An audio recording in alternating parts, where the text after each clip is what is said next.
Welcome back, VCEers. Now that we have a basic understanding of the principles and elements of operant conditioning, we can move on to a related but independent topic, schedules of reinforcement. The idea of schedules of reinforcement is that some types of reinforcement are more efficient and effective than others. Firstly, there is a distinction to be made between continuous reinforcement and partial reinforcement. In continuous reinforcement, the desired response is reinforced every time it is displayed. This is not the case in partial reinforcement, which we're more interested in this course.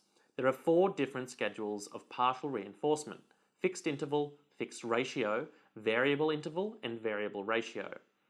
In a fixed interval schedule of reinforcement, reinforcement is delivered after a set time period. For example, if you work at a cafe, the cafe might pay you $15 per hour. Comparatively, a fixed ratio schedule of reinforcement provides reinforcement after a set number of desired responses. For example, your basketball coach might give you a bonus game for every 5 3-pointers you score.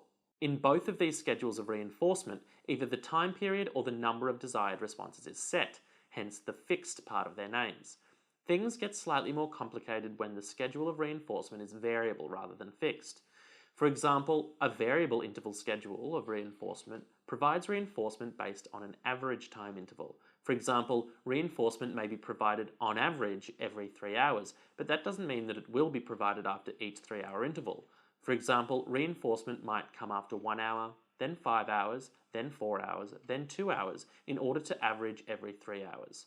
Similarly, a variable ratio schedule of reinforcement provides reinforcement based on an average number of desired responses.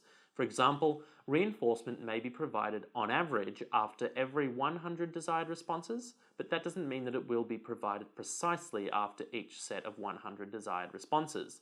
This is sort of how pokey machines operate. Just as some schedules of reinforcement are easier to learn than others, so too are some schedules of reinforcement easier to extinguish. Typically, the easier a schedule of reinforcement is to learn, the easier it is to extinguish. Continuous reinforcement, for example, where reinforcement is provided after every desired response, is both easy to acquire and extinguish. Let's have a crack at an exam question. This is from the 2011 VCAR exam.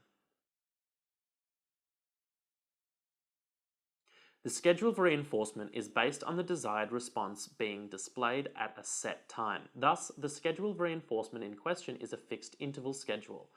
In part 2 of the question, we need to explain when John's room is likely to be most tidy. We could say this: in a fixed interval schedule, there is no incentive for John to have his room tidy at any time of the week apart from the end of the week. This is because he knows that the reinforcement only comes at the end of the week. As such, his room is most likely to be tidy at the end of the week compared to any other time. Next up are applications of operant conditioning. Keep working hard and have a psychedelic day. 'Cause this is the wiki on